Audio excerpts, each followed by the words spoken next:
am about to mute everyone. I think Naomi already said it, but if you have a question during the demonstration, if you just type it, you can either, I guess, call her, or you could just type it into the little chat. If you click that button, it's like a instant message service, basically. You can type it in there, and Keith or Naomi is going to keep track of those. And periodically, when I take a break during the painting, we'll be able to address some of the questions. It would be nice if we were in person, because I would just take them as they come. But since we really can't do that, to make sure that the recording really gets the demonstration, if you're looking at me right now, that right there is my phone, and it's recording my easel.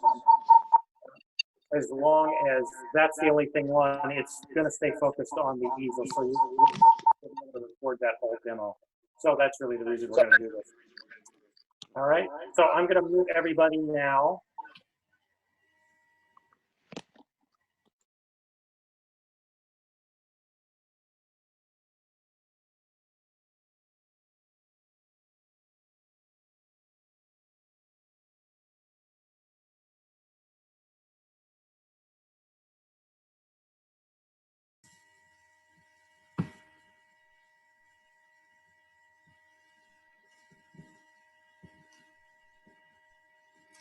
Tony? Okay, yes, can everybody hear me? Yeah, now we can.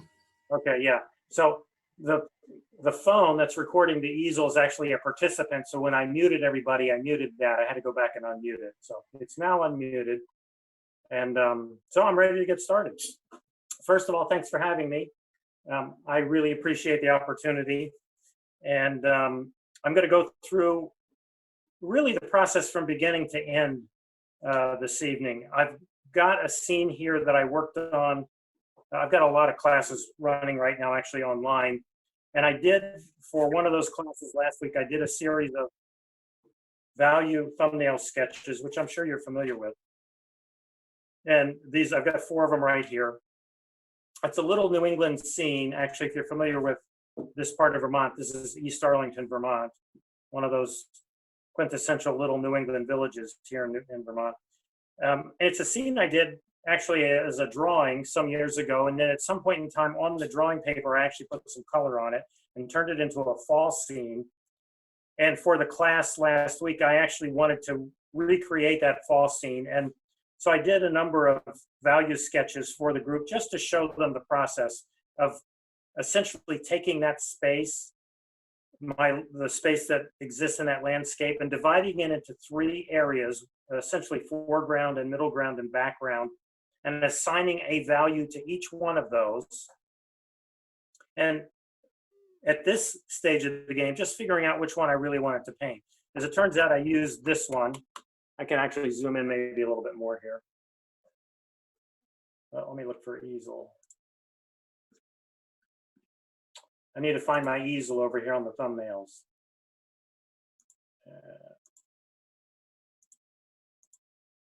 So I can pull it up on the screen and see, there we go. So actually we're zoomed in pretty close here. So this is the thumbnail I chose to do for that class, and I did a quick fall scene for them.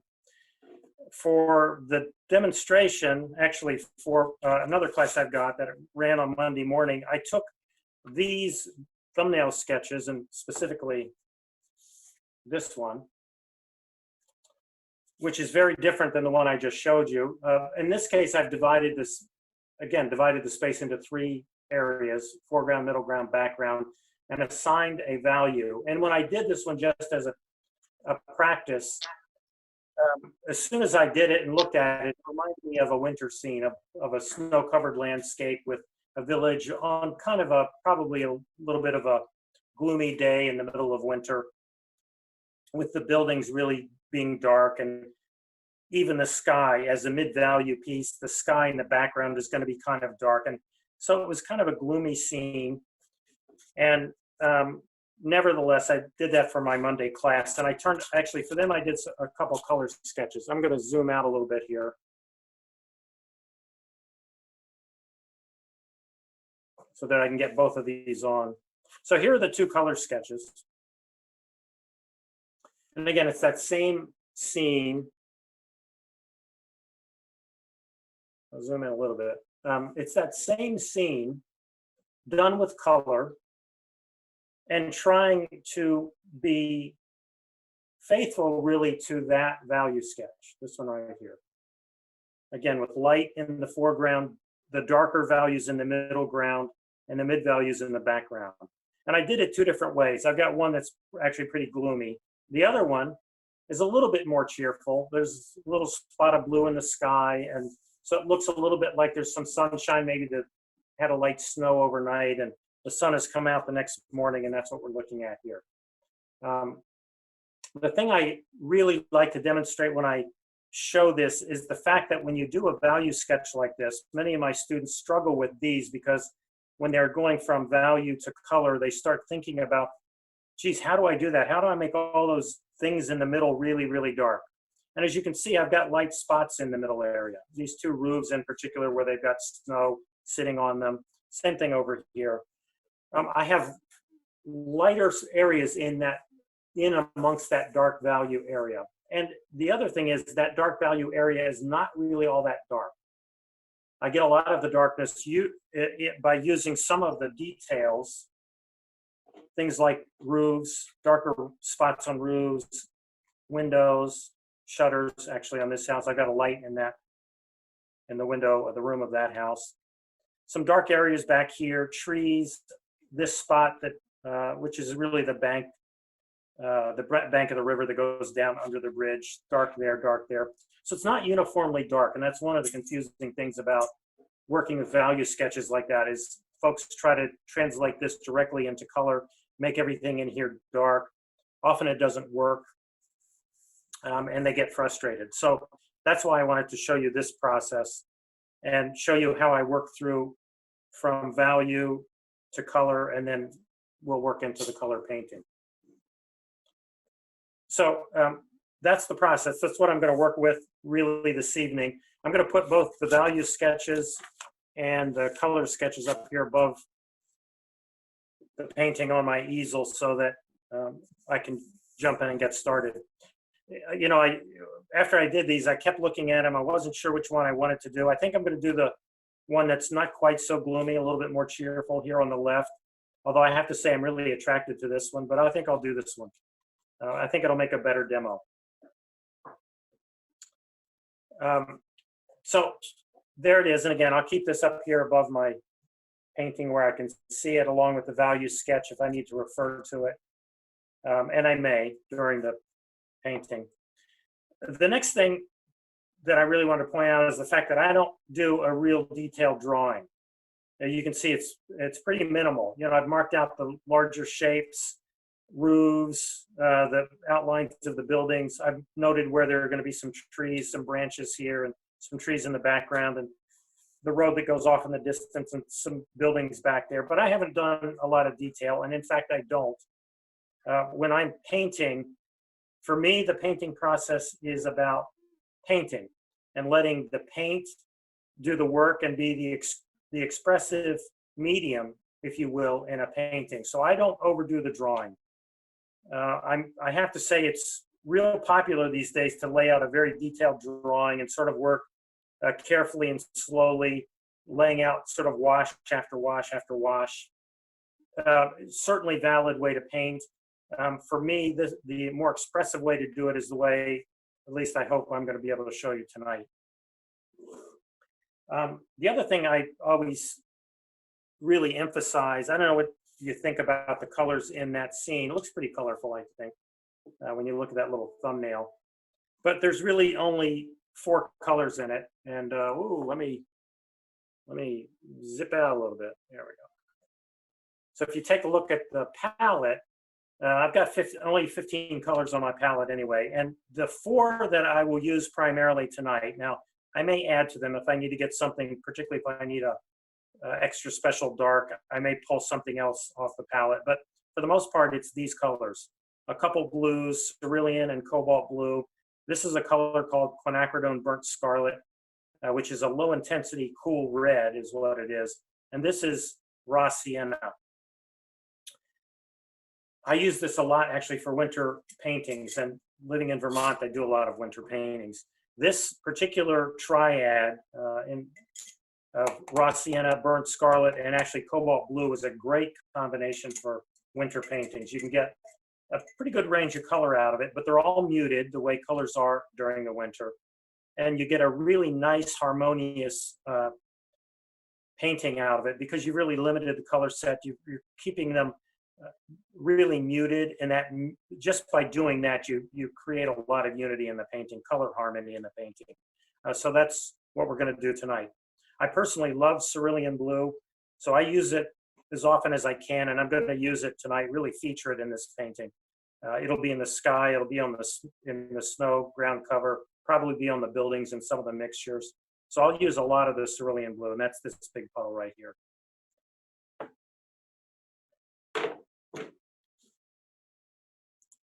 Okay, so let me zoom in a little bit.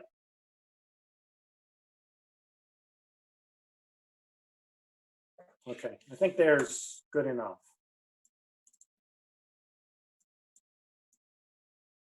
Okay, so there's the painting, there's the layout.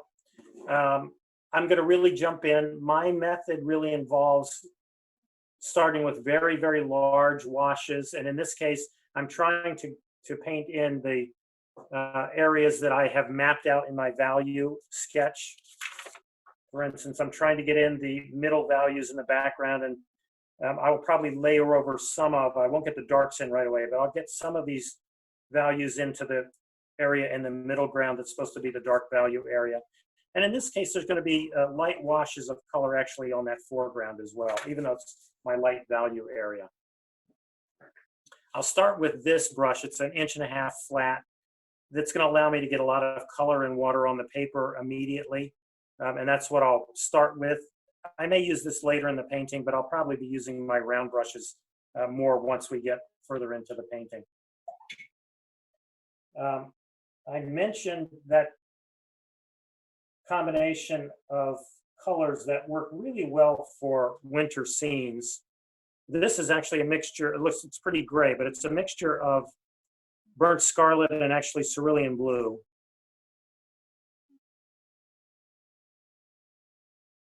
And I do keep it really nice and fluid. It allows me to go back and make additions where I need to. It allows me to work carefully around the edges like this one and still be able to work back in and connect to those other, or to that larger wash where all that fluidity is. And with a color like cerulean blue, which is really so beautiful. It's not real transparent, but it's a very beautiful color. And it's a very sedimentary color. And it really works best when you have a lot of water to allow that sedimentation to really occur. I'm going to get that stripe of bright blue up in the sky that I showed in that color study so that we can sort of get a sense of some.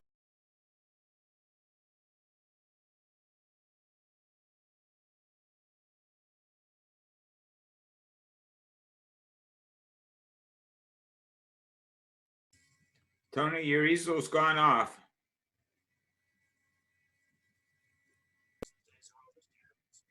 Tony, your mic isn't working. I'm sorry? Now you're back. You Okay. blipped out there for a minute.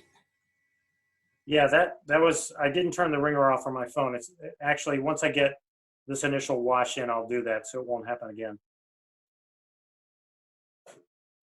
So there's really the background in the sky. There's going to be some tree shapes back in there. In fact, maybe I'll go ahead and do that. While that wash is nice and wet, I can go in and get some kind of gray color. And this I'm going to mix from burnt scarlet and cobalt blue together.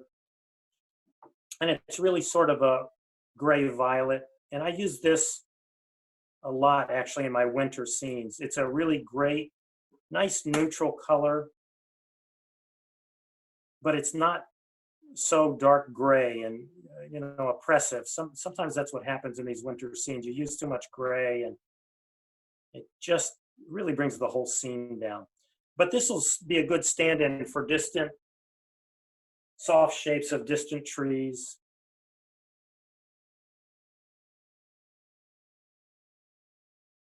And I do have tree lines back here.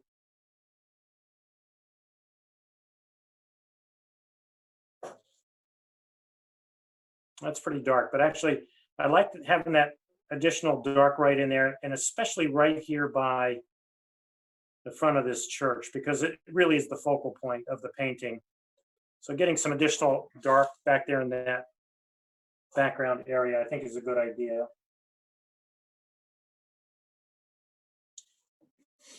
One of the things about paintings and overlaps, which I have going right here, I'll get to that in a second, is that you need to continue them. I have a tree coming up over here. It's going to be darker, so I'll paint. You can see I already painted through it. I'm going to actually paint through it again right now with these distant tree colors. You can see that dark comes up and it hits the front of the steeple, and it doesn't come out the other side. It really needs to. It's one of those small things, but when you do that in your painting, it really makes a big difference.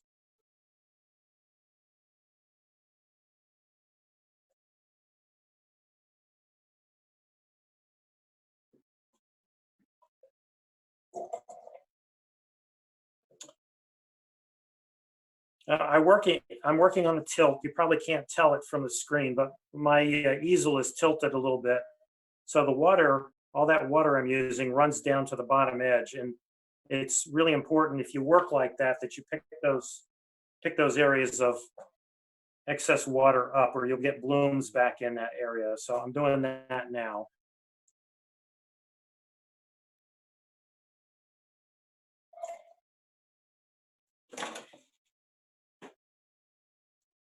While that is there and is kind of drying, I will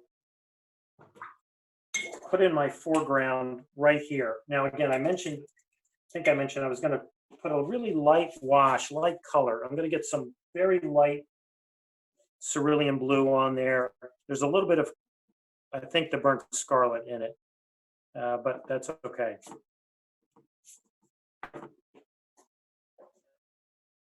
And now a brighter kind of swatch of it, and just for a change of pace, a little bit of a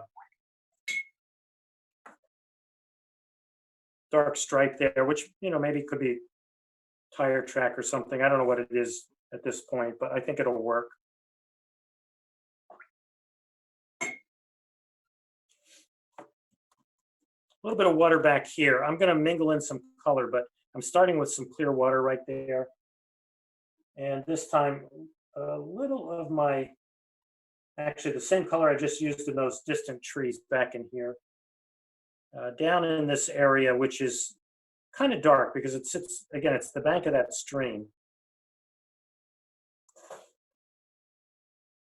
And it needs to be probably even darker, but this is a good way to get it started in the beginning. I'm starting to form up the shapes now. Hopefully you can see that, the background shape back in there. I haven't got any value or color in it yet, but now there my midground is really showing up very clearly. I've already started to separate those large value shapes, those large structural composition shapes. I've already started to separate those out just by putting on those initial washes of paint. What I'm going to do, if you would let me at the moment, I'm going to turn off the ringer on my phone. This needs to dry a little bit, which I might have to take my hair dryer to it, but I will, I don't know if there are any questions yet. Anything has come in? If not, it doesn't look like it. Okay. I'm going to let this dry. I'm going to turn off the ringer on my phone. So just give me a moment for that.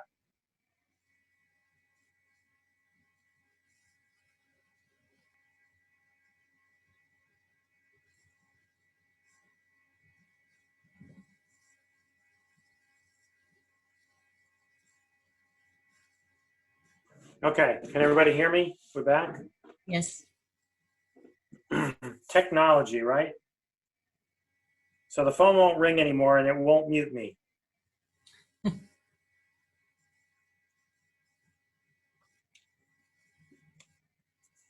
I think what I'm going to do now is dry this. So I'll mute myself again. If there are any questions anybody wants to ask at this point, not a bad time to do it.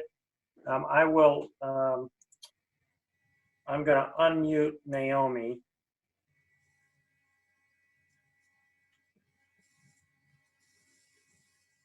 If I can find you. Oh, there you are. It looks like everybody's unmuted again.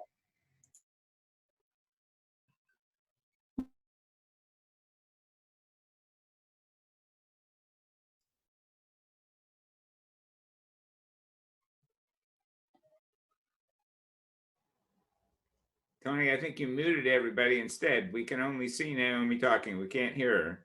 Oh, how about now? Nope. We can hear you now. Okay. Yeah. Can hear. Okay, so there was one question, Tony, that you already answered, whether you were working at an angle. So what angle are you working at, do you think? 30%, 30 degrees or 20 degrees? It's probably about 15 degrees. It's not much. Yeah, okay. Yeah. But you're right, we can't tell from the camera angle.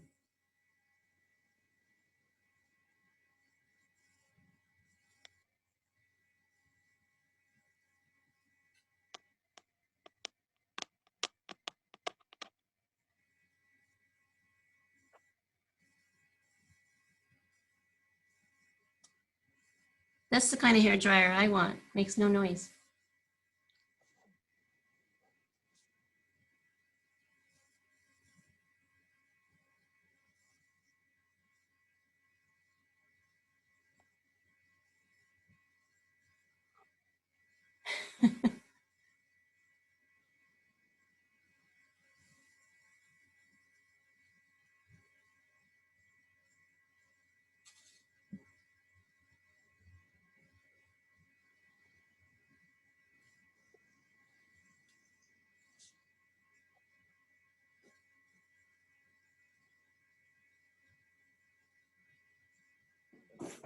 Okay, I'm back with. Tony, there's a question, and the question is, what setting is your hair dryer on? High. And is it hot air or cold air? It's hot air. I'm glad we're getting questions. This is great. Okay. Yeah. All right, so there it is after it's dried.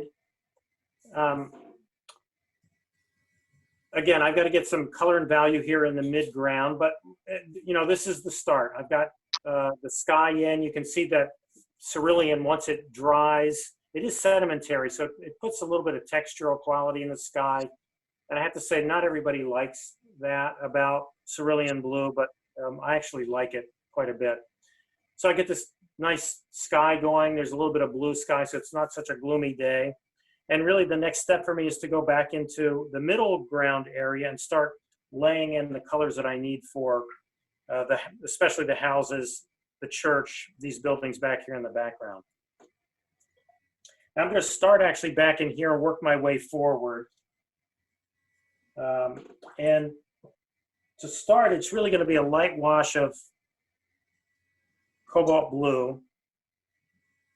And I really just want to cool off and push things back into the background that are back here. Now they'll get some additional colors later, but this is the way I want to start it. And it's also going to help because I'm going to try to set up a little bit of a warm, cool contrast right around here, which is, again, my focal point.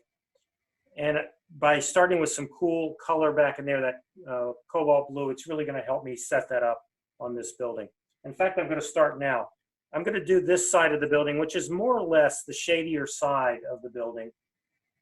As you saw on the color study, I do have snow on these roofs here and on this one, actually on this one as well. Some of the roof is showing, but there's snow there. So I'm going to get really a layer of some cerulean first on that entire roof.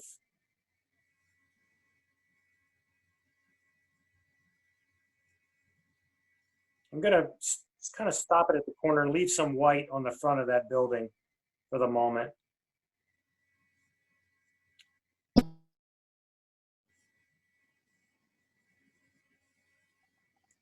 And I'm going to mingle into that some burnt scarlet.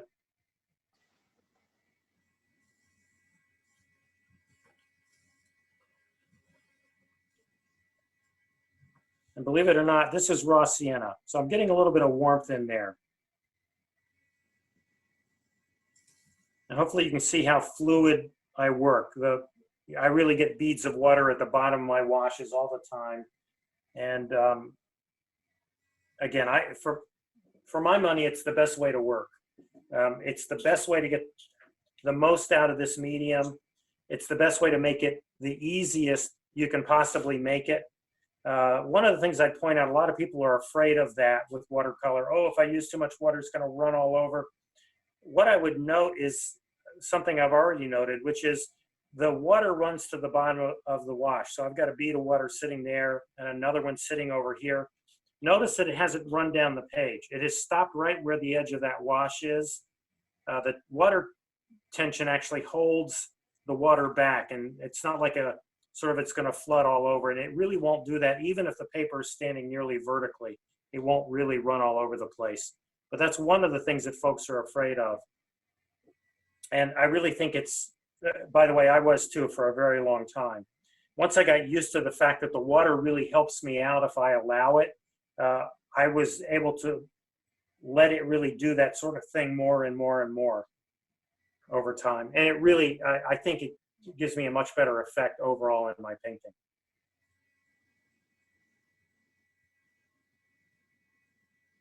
I'm going to keep working on the side of the church, and this time with a little bit more of the burnt scarlet. I think there's some cobalt blue in there. I'm really just kind of picking up color off the palette. Again, this is supposed to be my dark area, so I am going to get some darker values in there, and I'm going to be building them up fairly gradually. Let's move on to this house now, which in my value sketch, I have it much darker. So let me go ahead and do that.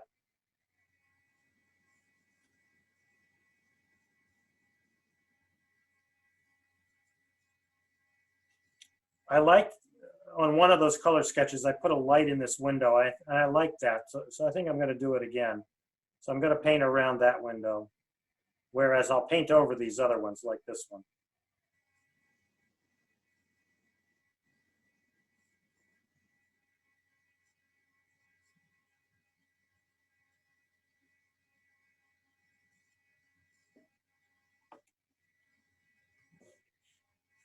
When I go to the front of this house, I'm putting in some raw sienna first. I'll touch that edge and let that bleed a little bit, blend together there.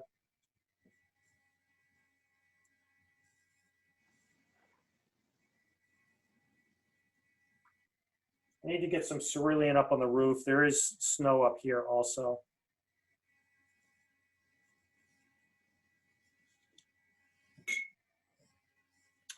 I don't know if you noticed that there's a bead of water right there at the bottom edge of this building, which again, I need to pick that up before it blooms.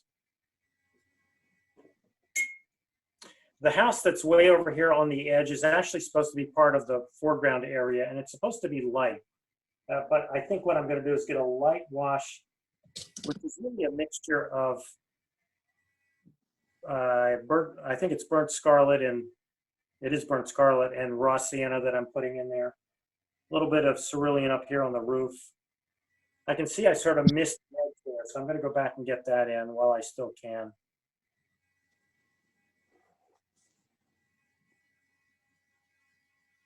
Now I'm putting a pretty fluid wash into an area that dried fairly quickly. And if I leave it like that, it's going to bloom. So what I do to avoid that, as soon as I notice it, is I go back really over the whole area with the brush. I'm adding more water back in there, and that's going to prevent the blooms. At least I hope it does.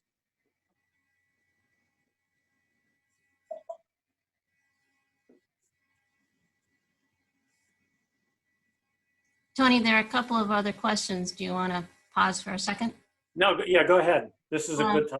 One was related to the angle of your board. So how do you, if your board is angled, how do you keep the wood from slipping? Do you have Velcro or something to fasten it so that your base that your painting is on isn't slipping off of the angle? I don't have, if you look under there, there's really nothing. The board really doesn't slide around at all, so I have nothing that holds it. But the truth is, when I'm not doing a demo, if I'm just painting here, I'm usually flipping and turning the board all over the place. So I kind of always have it, maybe a hand on it or a hand near it so I can move it if I need to. But even so, it's sitting here on the board. I really haven't touched it. There's nothing holding it there. It's just that there's really, I guess, not enough of a slope to make that board slide down. If Thanks. you need to, I do have a rail at the bottom. This is not the bottom.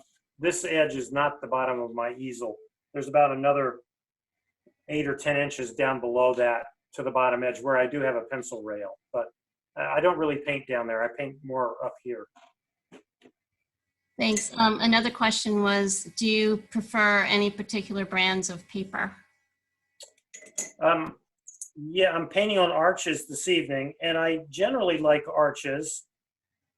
I mentioned that I use a lot of water. Arches paper, like all papers, has sizing on it, which they put into the pulp when they're making the paper, and it helps protect the fibers for one thing. And the other thing it does is it sort of moderates the absorbency of the paper. Now, professional paper like arches is cotton rag. It's not really wood fibers, but it's still pretty absorbent.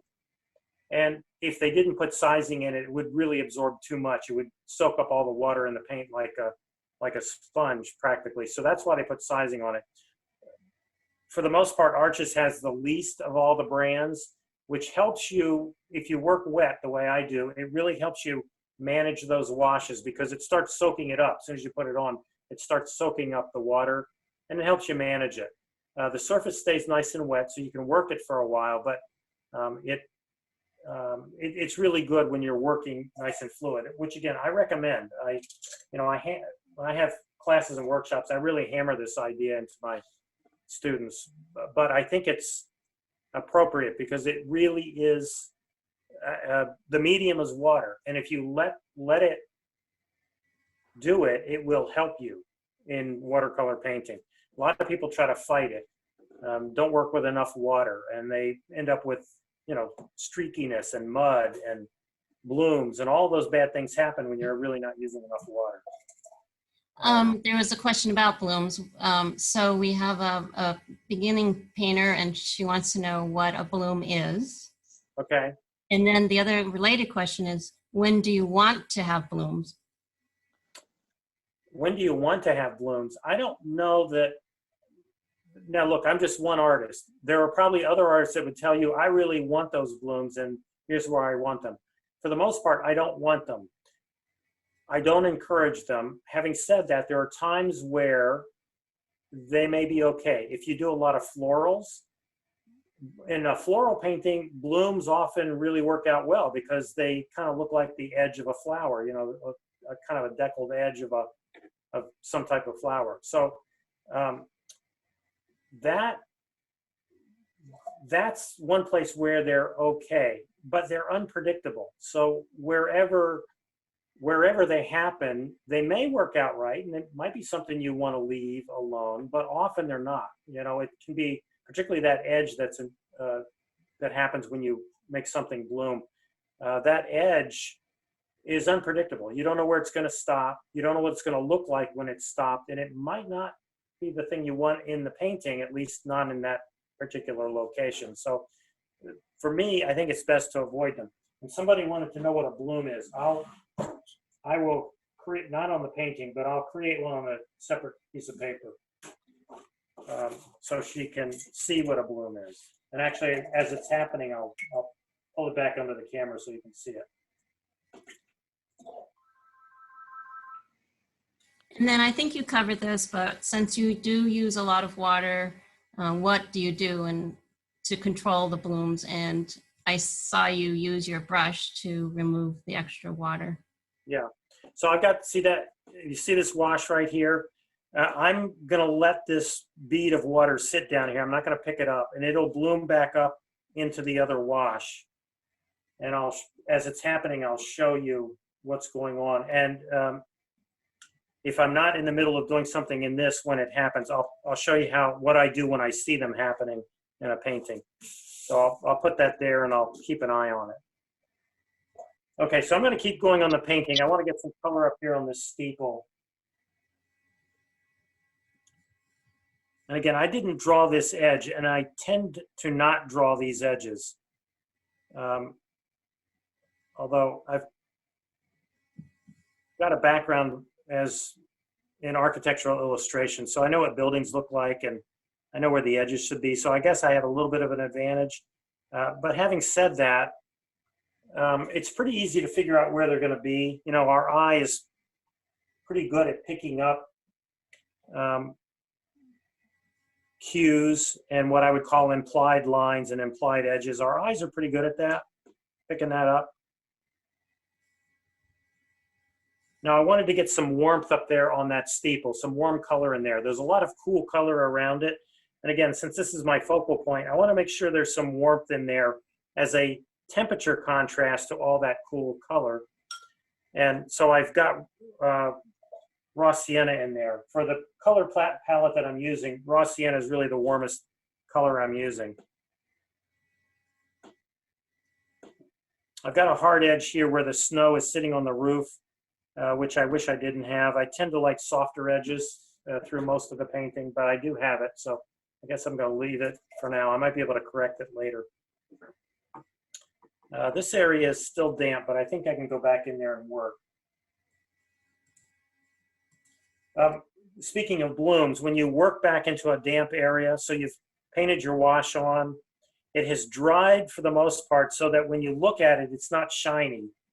But if you put your hand on it, it feels cool. That means it's damp. And it's you often get blooms in areas where you put a heavy wash, like I'm about to do, back into a damp area. And actually, if this starts blooming, I'll be able to show you how I fix those.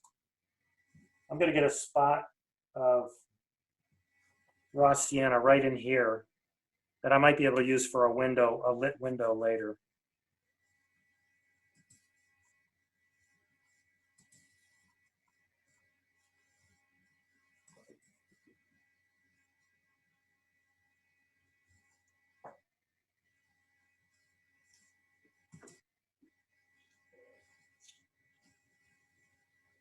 I'm going to do these buildings back here. I'm keeping them fairly gray, but trying to lean them into the red. And the red I'm using is the burnt scarlet color. I don't want them too bright, but I do want them to echo some of what's going on up here in the foreground.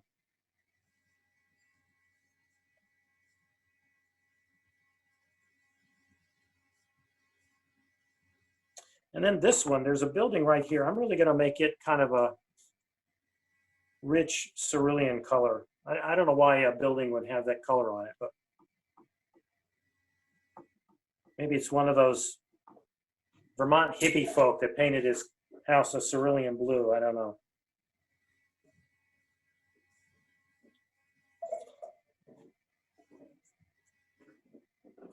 Good. I like the way it's coming along. I do need to deepen the values here in the middle. I'll do some work, I think, in the foreground right now. I do have one light layer of color on, and I like what is happening with it. But I think I can add to it without really darkening it too much. I think I can add to it, add a little bit of what really is going to be contouring. In other words, showing a little bit of color that might show the contour of the snow, the way it maybe is laying on the road, or maybe drifted around a little bit. So I'm really going to stick with mostly my cerulean blue here, which, by the way, cerulean is not a great color to glaze with or layer with, which is what I'm doing. But if you're careful with it and you use a lot of water, it'll work.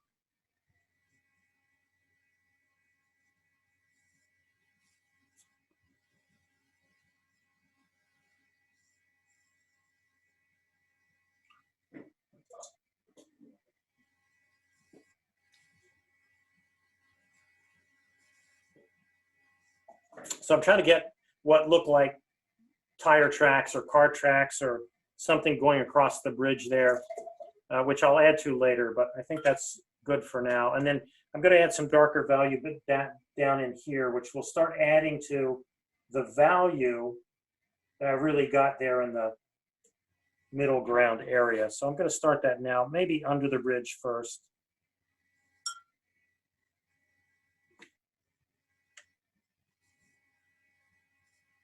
I need to sort of identify where the bank is on the near side. I have added some ultramarine blue to this to get it to be really dark, especially under the bridge, down under here.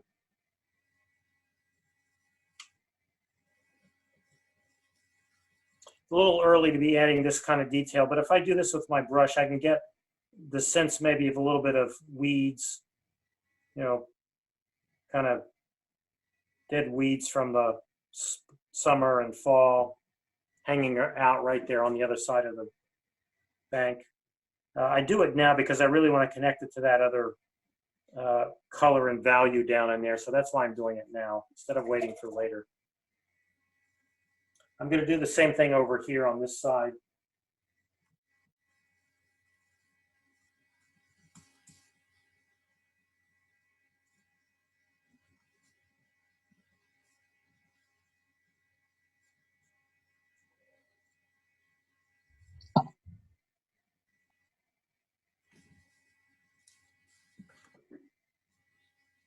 And you can see already just those two spots suddenly really darken that area of the painting. It didn't take a whole lot, and it really happened for us kind of magically. I think this is dry enough. I'd like to get a layer of really the burnt scarlet on there.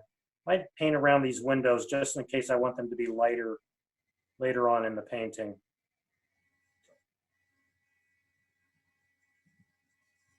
And then I'm going back with a layer over here, a layer of color. It'll brighten it, turn it a little bit more towards red, which I think is going to be important.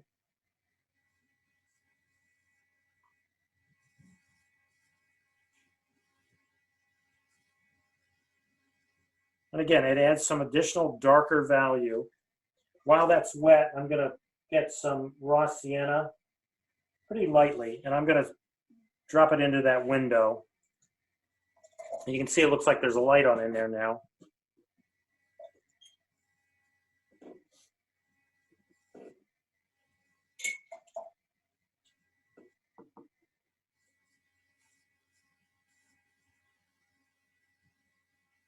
With a bit of raw sienna and burnt scarlet, I'm going to go back and get some color in here on this road where the road goes back into the background. Actually, I feel like I want it darker. So I'm getting some of my gray mixture that I've used in other places in the painting in here now. Might swing it up over the road here. Again, maybe add it into these tire marks a little bit.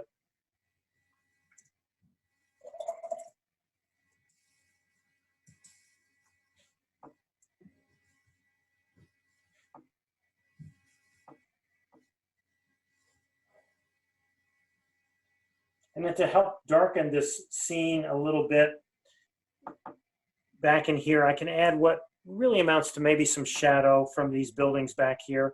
I don't think it's a brightly lit day, so there's not a lot of strong shadows, cast shadows on the ground. But this little bit will, I think, help, number one, darken this value area. But the other thing it'll do is give a little bit of sense of some sort of light happening, a little bit up there in the sky.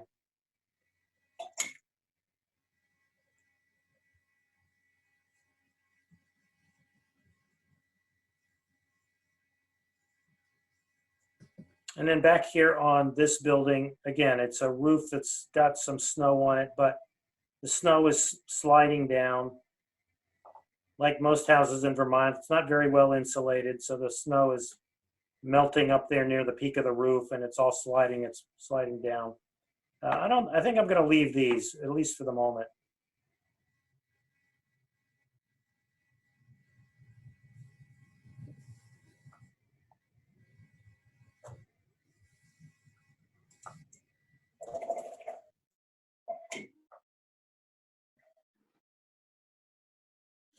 up under the shady eave of this roof, I'm adding some warm color again. This is really a mixture of burnt scarlet and raw sienna. Now I may modify that later, but I'm going to start with it the way it is now.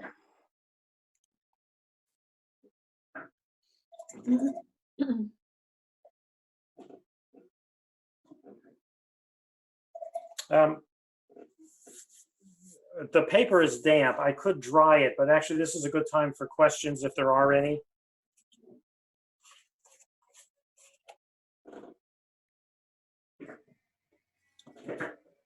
If there aren't any questions, I'll go back to my bloom. So here it is. It's already happened. I think you might be having a hard time seeing it, but if you can see this edge right up here, it's not as apparent on that side, but right there it is. You can see it's kind of white. Looks like it's washed out. Looks like there's some white streaks up in there. And what has happened is, as the wash dried up here, this area, which was very wet because all that water was sitting down there, the bead of water was sitting there, water tries to equalize itself out. So when this got dry, all of this water decided to run back up in there so it would equalize the surface of the water. And since it hadn't dried, the pigment hadn't really attached itself to the fiber of the paper. So the water pushes it up along sort of the front of the wave. And then where the wave ends, when the water is equalized, it drops that pigment, which is why you get this dark edge on it. So that's what the bloom is. I mean, that's exactly what it is. It might be too late for me to fix, but if I caught it soon enough and I wanted to fix it, what I would do is get some of the same color. In this case, it's just cobalt blue. So I'd get a good bit of the same color, a lot of water.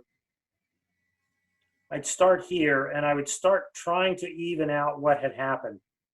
And that means I have to push up beyond the edge of the bloom. What I'm really doing, again, since as I already mentioned, the pigment that ends up at the edge of the bloom is pigment that never really attached itself to the fiber of the paper because it hadn't dried. So I'm able to pick up some of that and actually take some of the newer pigment off of my palette.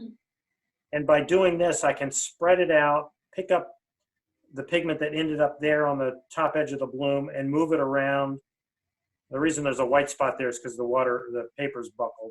So the paint and the pigment's all running down to the bottom of the hill, essentially. So if you find them, if you see them happening, that's not a bad little seascape right there. If you see them happening, you can get them while they're happening and do what I just did. If you don't get them until after they've happened, actually like this one up here, that's another bloom right there. You can do the same thing. Just make sure the paper's really dry, get absolutely clear water and a clean brush, and essentially get the clear water on and brush lightly over the surface. Try to pick up that excess pigment and again, spread it around in the wash so you don't have that real evident bloom.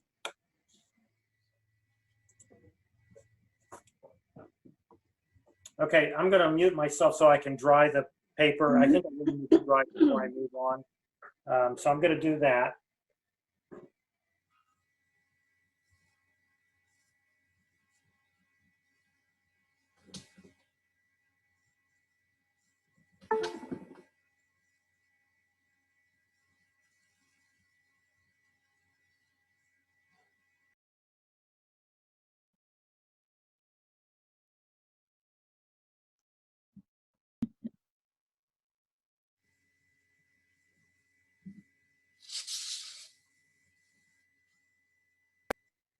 Okay, everybody can hear me? Yes, we can hear you. I'm gonna put in the windows on the church.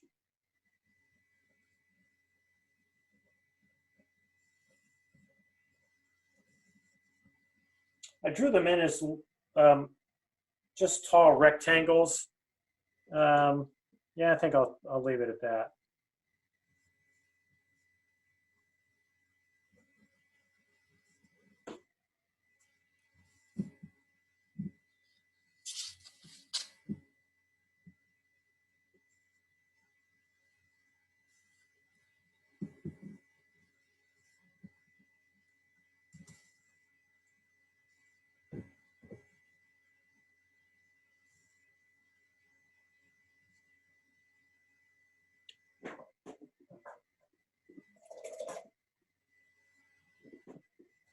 And then really to finish up, this area is really dark, and I want the dark there, but I've got to find some other places in the painting to get some darks in,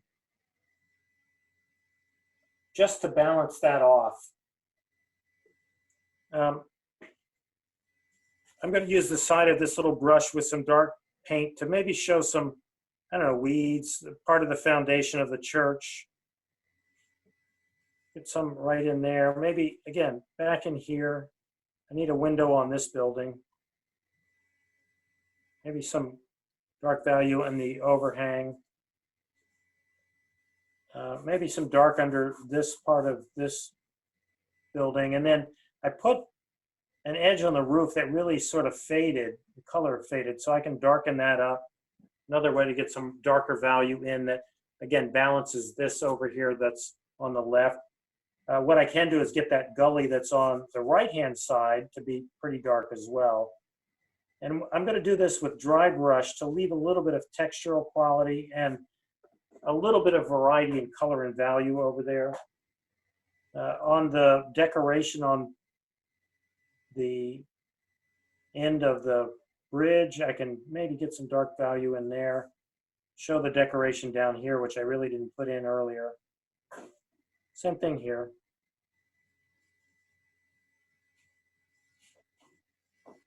Maybe some weeds along the side of the road over here. Same thing on this side. And again, I don't really fuss with this stuff. I use the side of my brush, use that dry brush technique, let that really do the work for me. I've done very little work on this house, but I can actually add some color and value to it, like that. Maybe deepen the snow color on the corner here. I think that actually helps a good bit. And then, since I've already run over, I'm probably done, but I was thinking maybe to get some of that smoke coming out of this chimney. So I'm going to wet this area. The water's a little bit dirty at this point, so that wash is a bit gray already. And then get some really thick dark gray, smoke color in essence, and drop that in there.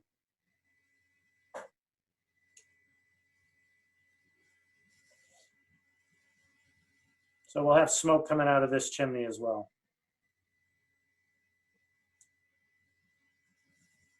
Little addition that I think maybe adds at this point, but it's not something I really planned, although probably should have, but so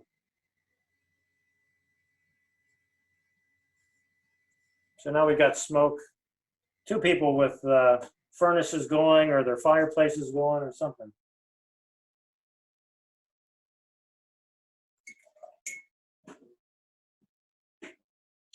And then not to belabor it, I know I'm running over. Back here, I do think I could darken this area a little bit. So now I've got cobalt blue mingled with kind of that palette gray that I've got on my already sitting there, and just add some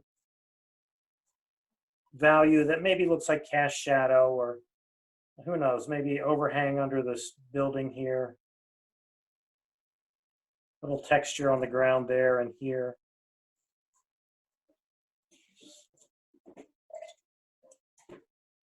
And maybe not quite done, but I think I'll leave it at that. So so there it is. And I'll unmute.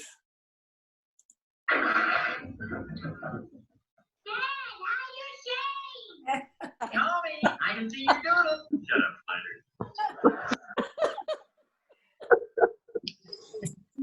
So if you have questions at this point, that would be fine. Like I said, I'm not sure. There's probably work I'll do on this. I'll set this aside and look at it again tomorrow or the next couple days. I may work on it a little bit more, but for the most part, it's really done. All right, there's a comment, and it says, "Great demo." Thank you, Tony. So, Thank you. Yeah, you're quite welcome. and I want to remind everybody that we have our online gallery. So look at our website if you want to see the fall members show. And a reminder to everybody that we will be showing our the large works, selected works from our jury show at the PNC Bank, which is opening up in Legacy Place. There's a comment that someone loves your painting. I do too. So thank you so much, Tony. And we really appreciate this. I think you did a really good job of setting up the cameras. And there's some lots of thank yous coming in. So Thank you. Yeah, Thank you. Beautiful. sure. you- Thanks for having me. Thank you. Thank you. Thank you. stop the record. And so thank you everybody for joining, and we'll see you again next month for the pastel abstract landscape demonstrator. Bye, everybody. Okay. Bye-bye. Good night. Bye. Bye. Bye. Bye-bye. Sandy. Yes.